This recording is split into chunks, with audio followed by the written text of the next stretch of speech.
Good afternoon, Miss Mary Ann. Good afternoon, ma'am.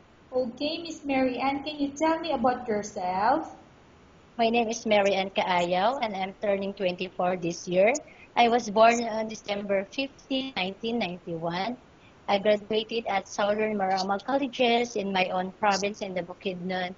I live in the 408 third Poblacion, Maramag, Bukidnon, and I am single.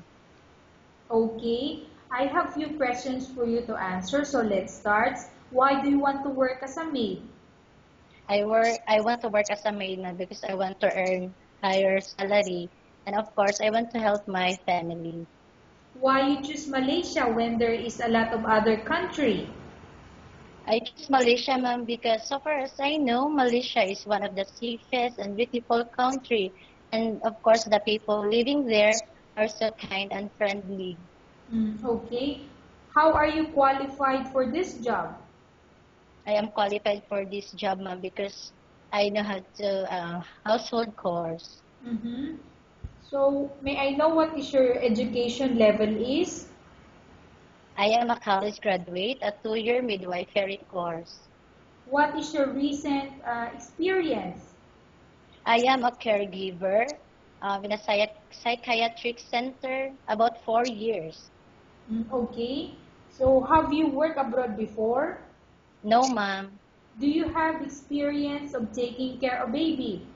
Yes, ma'am. And whose baby you are taking care of? A newborn from my experience, my OG student experience. Okay, newborn baby. Yes, mom. So, may I know the OJT place that you are working experience? Yes, yes, ma'am. Pangantukan, Bukidnon. Okay. What about elder people? Do you have experience taking care of them? Yes, ma'am. So how old is and whose elder people you are taking care of? Our patient there in Happy Home Foundation operated So how old is the patient that you are taking care of? 80 to 102 years old. Okay. So do you have any other special skills? Yes, ma'am. May I know the skills that you have? I know how to massage. Are you willing to learn new skills? Yes, ma'am. Are you willing to work with a family where the mother-in-law or any relatives stay together? Yes, ma'am. Currently, are you still working now? No, ma'am. Do you know how to cook? Yes, ma'am. What sort of food can you cook?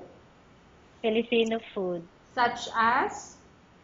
such as pakbet, sisig, chicken alaking, like that, ma'am. Okay. Are you aware that you will have to do washing, cleaning, ironing, and cooking? Yes, ma'am.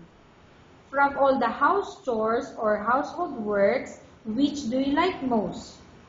Cooking, ma'am.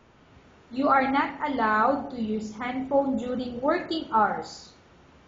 Yes, ma'am. You are only allowed to use handphone after you finish all the works and then going to bed. Yes, ma'am. You are strictly needed to surrender the handphone to your employer in the morning, and your employer will return back to you once you're going to bed. Yes, ma'am. If ever your employer finds out that you're abusing your handphone and it's affected your work performance, your employer will confiscate your handphone and you're not allowed to hold it anymore.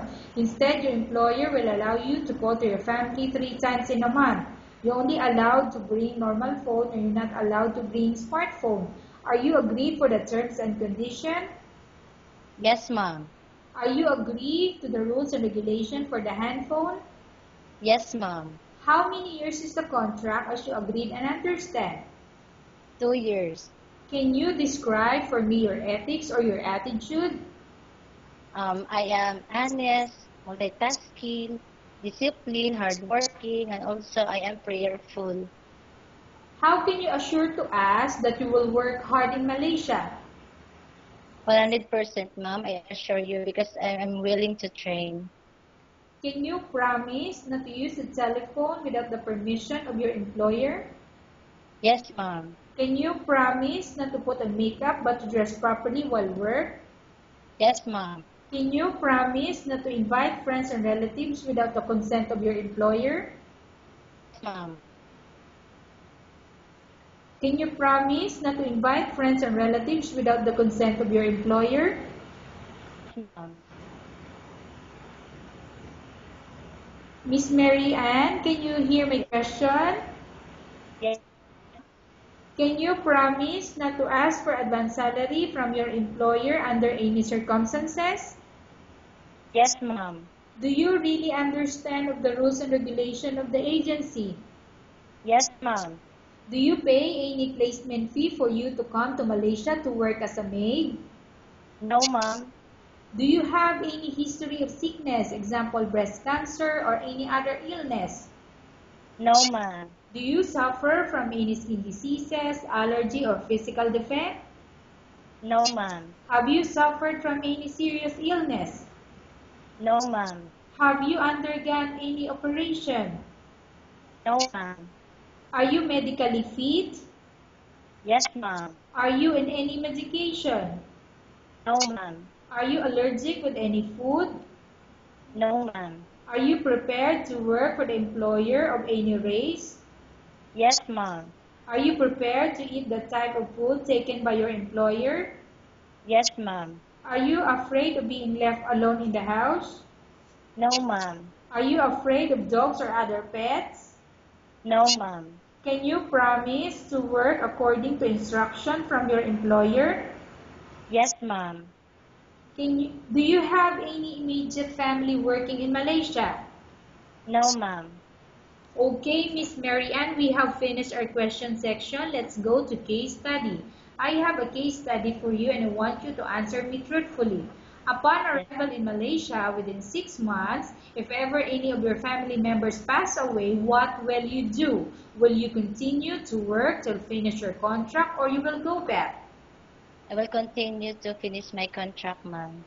Tell us about yourself and why do you want to work in Malaysia as domestic helper? My name is Marian Kaayo, and I want to work in Malaysia because I want to help my parents and my family. Okay, Miss Mary Ann, what do you want to tell to your employer who watching your video? Have a good day, sir, ma'am. My name is Marian Kaayo.